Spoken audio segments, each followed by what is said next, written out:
I know I've been using the phrase the final countdown rather loosely, but this truly is it. It's 6:03 right now, so tomorrow at this time we'll be 1 minute away from the soft landing of Vikram on the lunar surface. Remember that it will start in less than 24 hours from now. At 5:20 p.m. is when officially the soft landing will begin. It's going to be about a 44-minute process because from the closest orbit that Vikram is currently in, that Chandrayaan 3 currently is in, it'll then start inching closer and closer to the south pole of the moon. At this point, Isro says all conditions are in favor. Everything is ready. The green signal has been given, and in repeated updates shared by our Isro scientists, they say there's nothing to be worried about. Everything looks good. Everything is running as per schedule, and that at this point, it definitely looks like 6:04 p.m. is when we can expect that big breaking news, which we'll tell you here on India Today. As I'll be inside the very complex that I'm standing outside of today, we will be getting you live updates of what's happening, the mood in the mission control complex, the mood among our Isro heroes. Let me take this across to our reporter. Sagai Raj is joining me live from Bengaluru, Milind Sharma from Ahmedabad. I also have Abhishek Anand getting us the latest from the national capital. Sagai, to you first. Round up for us the updates that have come in really from Isro today.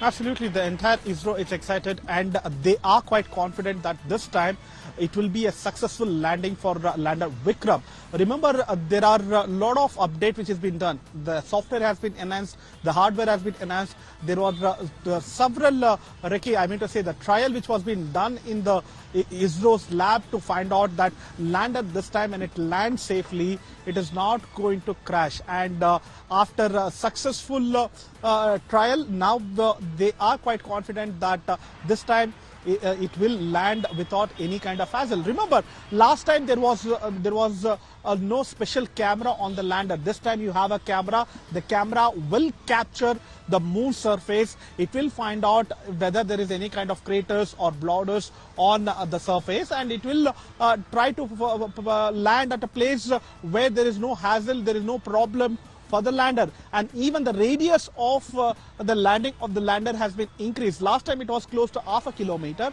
This time they have a liberty to land in a radius of 4 kilometers. And thanks to the software enhancement which has been done in this particular lander, and also the velocity meter which has been used, the advanced one, which is also helping them to reduce the speed, the velocity when it's coming towards the moon, which will also control the speed of it according to the gravitational force of the moon. So as of now, the scientists are quite confident that they have learned from their past mistakes, and this time it should be a successful one. You know, there's an interesting aspect to this, and this is a news break that we got in earlier today, which has sent quite a ripple on social media. Everyone's talking about it, which is the plan B of Isro. Milind Sharma got us that news break after her conversation with the Isro team based in Ahmedabad. Milind, there's a lot of talk about this plan B. Will Isro go ahead with that soft landing tomorrow? Is it going to be pushed to Sunday? Can you just kind of clear the air on that? I think we need to put it in perspective for our viewers that this is just a contingent. This is a plan B.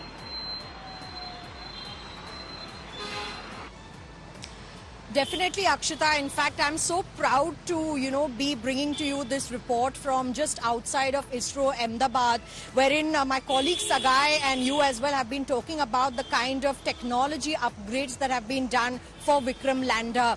India wants to be ready with a plan B. This doesn't mean that they are definitely going to delay the launch. It just means that everything needs to fall in place for India to land at that crucial time, as you and I are reporting now, just at 6:04 p.m. tomorrow at this particular time.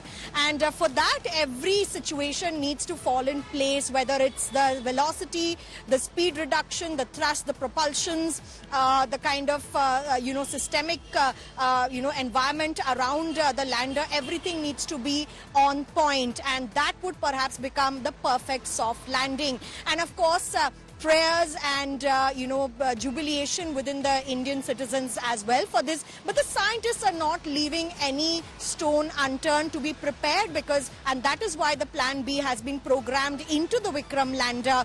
It will only be a delay of 4 more days, which is going to be 27th of August, because India has to try. India has been trying, whether it's Chandrayaan 2, the orbiter mission. Of course, the landing couldn't happen, but Chandrayaan 3, 21 subset, which means equipments have been changed within this particular lander, which will help. And if we talk about the cameras, the ulterior sensors, they've all been tried and tested at the Isro Space Application Center in Ahmedabad in Gujarat. And that's a proud moment as well. And that's why the plan B, because of course when the plan A doesn't work, there has to be a plan B.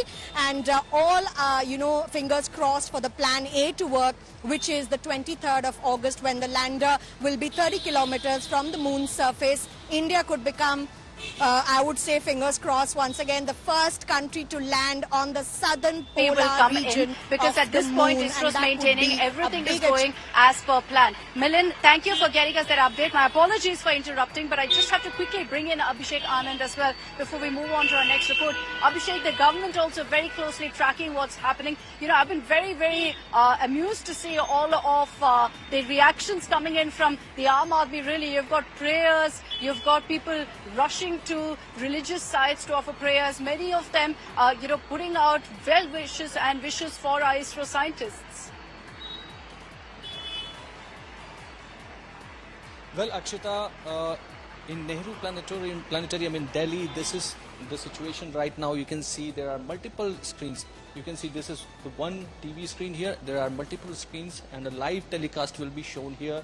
The landing burn countdown is here. The touchdown countdown is here. The mission clock, and most importantly, this is how the Chandrayaan has reached the moon's orbit.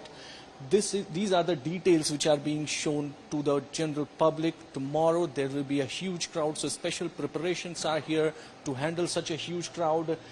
And you can see how detailed these informations are for general public because of the enthusiasm, because of the proud factor of India being able to do it.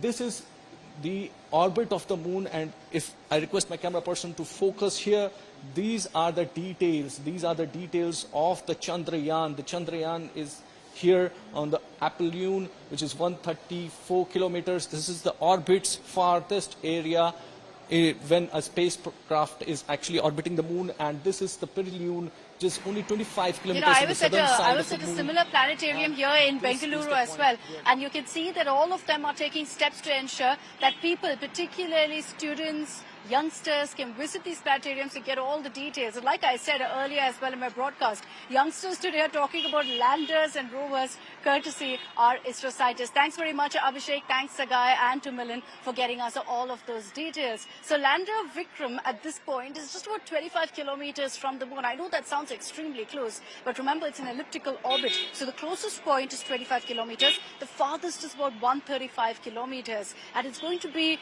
nail-biting to say the least. From 5:20 tomorrow evening till 6:04 is when the soft landing process will commence. From 6,000 kilometers per hour, they'll have to bring it down to 0, and that very steadily will have to be done. The last 4-5 minutes, the last 100 meters is when all of the sensors, the thrusters will come in and ensure that very carefully lander Vikram is brought down. And there, it'll be all about how our scientists have fared, how the design has been done. Because at that point, the scientists seated here behind me, Team Chandrayaan, will just have to keep their arms crossed and hope for the best. But let me round up for you all the updates that have come in the last 24 hours in our next report.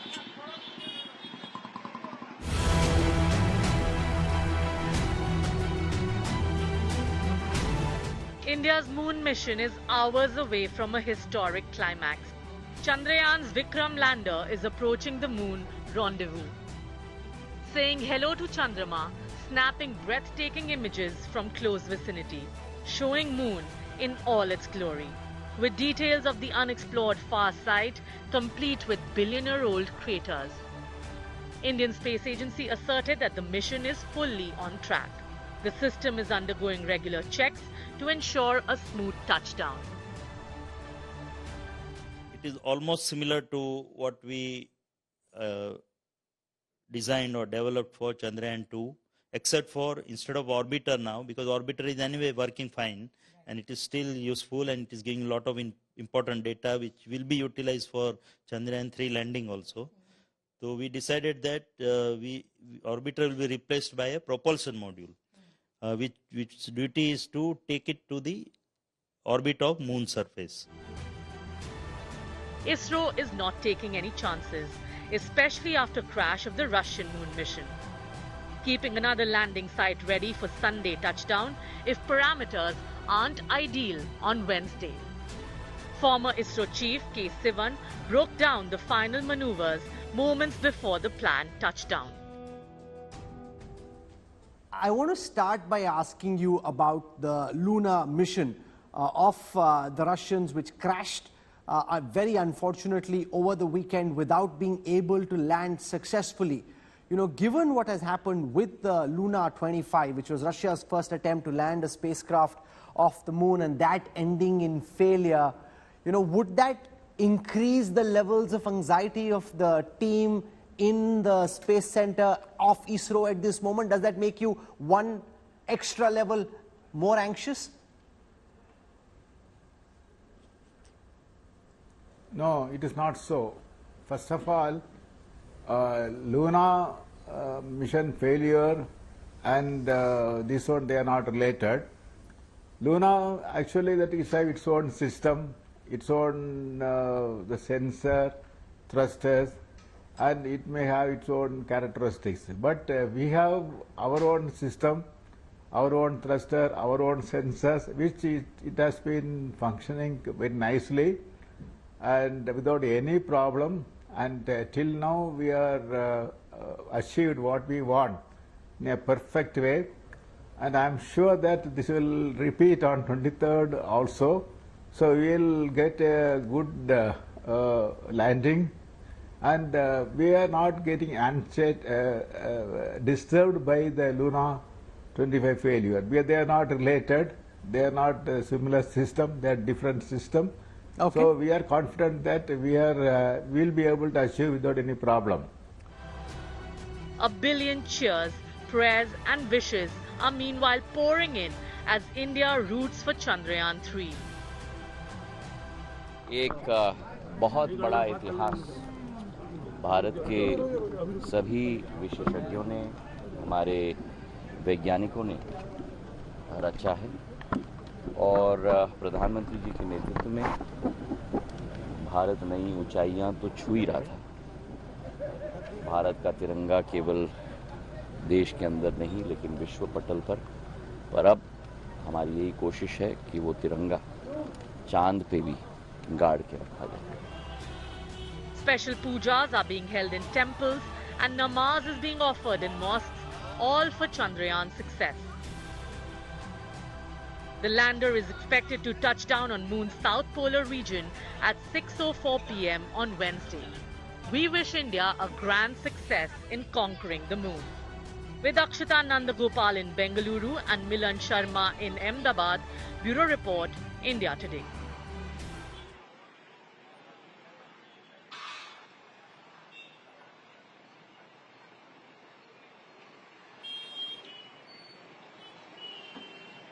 And it's my absolute pleasure to be joined here on India Today by Chris Hadfield, former commander of the International Space Station and author of the Apollo murders. Just to give you a brief sense of all that Chris has achieved, he's flown in 3 missions, built 2 space stations, performed 2 spacewalks, and was the first Canadian to have walked in space. So you'd understand why I'm particularly excited about his new book, The Defector, that is, in fact, releasing on October 10th. That's coming out. Chris, good morning. Congratulations on your new book, and thank you very much for joining us here on India Today. I've been seeing, from your social media interactions that you've been tracking the Chandrayaan 3 moon mission very, very closely. Just so for our viewers to understand from an expert perspective, from your perspective, how hard really is a soft landing on the moon? Well, thank you and good evening. Yeah, I heard someone say 1 billion cheers for Vikram, and add my voice as one of those billion cheers. It's immensely exciting. But as you say, It's extremely hard. You know, it's 400,000 kilometers away, and we're landing way down to the south, 70 degrees south. It's as if you were landing on the edge of Antarctica, and you're trying to do it where the final last few meters or few feet of touchdown, you're just counting on the automatic systems. And so there can always be, you know, a boulder in the way or an uneven spot on the ground, even though they've chosen a plateau. And I know that the Russians had no success earlier this week.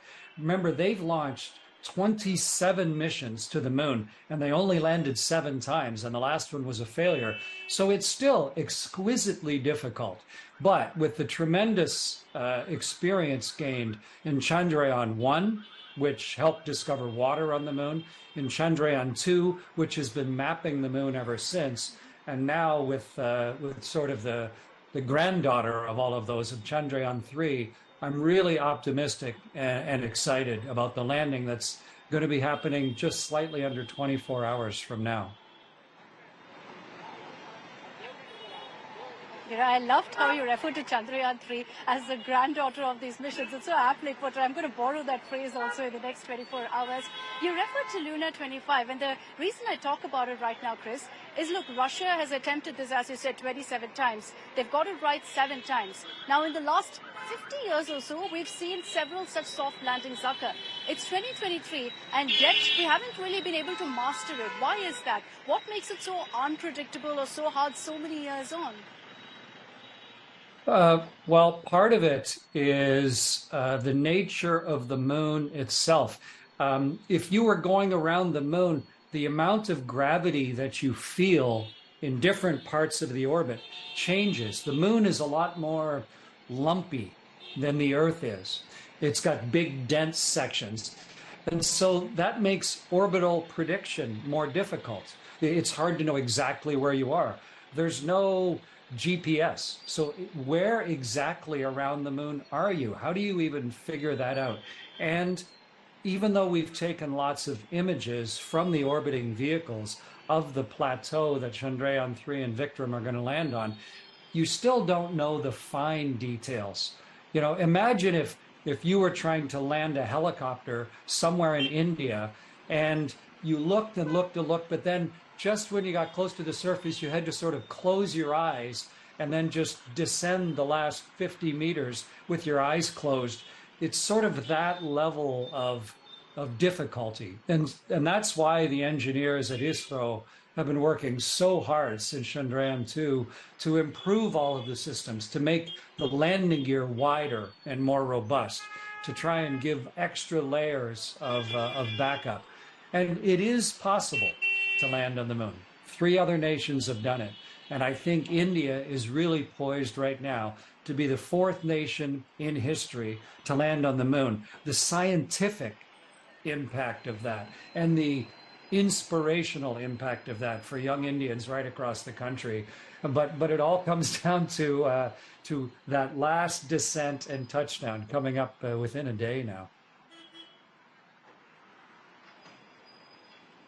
Very true. And, you know, the point that you also made about how hopefully this will come through, we've all got our fingers crossed. But also, besides what this will mean for ISRO and the kind of, you know, experiments and the moon mission that they want to complete, Chris, what does this mean really in the global space race that's underway? Where do you think it'll put India in that race?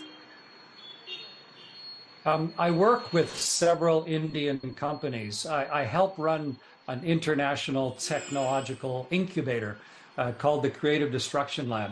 And right now I'm working with several Indian space companies. One of them is called Dhruva Space. And I think this type of mission of showing kind of the ultimate capability of what Indian science and technology and combined capability can do, it's extremely inspiring, not just to young Indians across the country, but to young business owners and young inventors, people who are looking to do something that used to be impossible. You need to have an inspirational vision of what might be possible to then drive yourself to make the most of your own capability. And when I work with the Indian companies and see the educational capability, the insight, the brilliance of the minds, and the opportunity that's opening up now, it's really showing just how Isro and space exploration in India is coming of age. And if you can land on the moon, I mean, you can do anything. And to me, that is the real essence of what is being attempted tomorrow. You spoke about how this is so inspirational for every Indian youth watching right now what Isro is accomplishing. There are a lot of cynics out there who question, Chris, what's the need for a developing nation to invest so heavily in space, to invest so heavily in space exploration? What's your answer or response to that? Well, I think it's a really important question to ask, because everything has to be done in balance. But I challenge anybody who asks that question: how much money does India spend on health and welfare and infrastructure to take care of the billion Indian people? How much money is spent on that versus how much is spent on research and development and exploration? And I know for Canada, we spend an enormous amount of money on taking care of the Canadian people, but we also spend a little bit of money on inspiring and exploring and pushing the edges of technology. And I think it's important to do both. You don't want to get way out of balance, but I think it's important to truly get the exact numbers of how much is spent on taking care of the people, but also how much is spent on pushing the very edges of what we know and understand.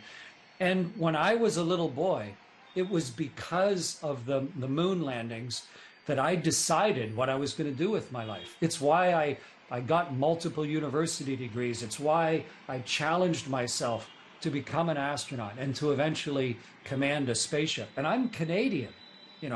I'm not from a country that used to have a space program. And so, yes, you need to take care of the people, but you also need to give your young people something that is so inspirational that they make different decisions with their lives to make the absolute most of themselves. And that balance is important, but I think what we're doing right now is a really key part of India's future. That's a very, very interesting perspective. Chris, and I'm going to say when rather, not if, Chandrayaan 3 is a success, when that soft landing is completed, does it essentially set the stage then for a manned mission? As someone, who's gone repeatedly to outer space, does a soft landing then mean that, we're ready for that next step of a manned mission? When the very first human being stepped onto the moon, when Neil Armstrong stepped on the moon, he described it as one small step, obviously, but a giant leap for all of humanity itself. But you have to make those small steps. You have to incrementally improve the technology and all of the people that build those machines. You have to allow yourself to make mistakes on the way to eventual success. And with Chandrayaan 1 and then Chandrayaan 2, we've made those small steps collectively as a group of people and push the technology a little bit too far, leading now, hopefully, to success for Chandrayaan 3. But there's a lot of numbers left after 3, 4 and 5 and 6, and it's only limited by the imagination and the collective will of the Indian people where this will take them. There are Indians right now selected as astronauts who are training to fly into space. You can't encapsulate science and technology and inspiration more clearly than in trying to develop the capability for Indian citizens to be able to look up and see a fellow country person flying across the night sky. And that's coming fairly soon. And with what we learned from Chandrayaan 3, it will lead to eventually not just an Indian citizen flying in space, but traveling all the way to the moon and walking on the surface. There's a Canadian going to orbit the moon late next year. That seems impossible to me.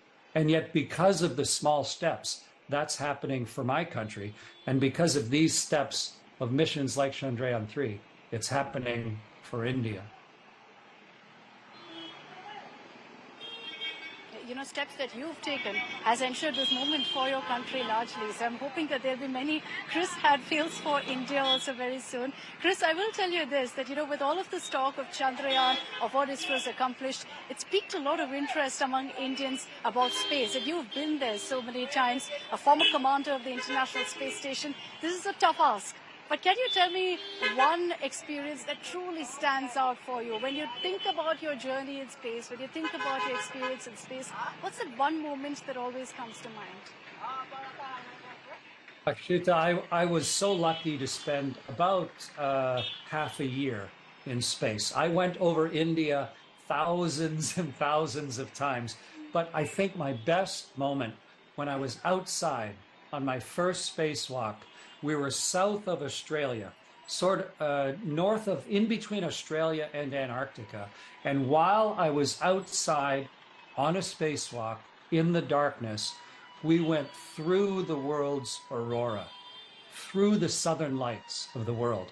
And I could see the reds and the greens, and they were pouring past our ship and flowing around me, the incredible, beautiful majesty of our planet. And it's very scientific. It's, you know, it's the Earth's magnetic field and the energy from the sun, but it glows in this beautiful ribbon of color. And this little kid got to go outside and experience that personally. This little dreamer from Canada, I got to surf on the world's aurora.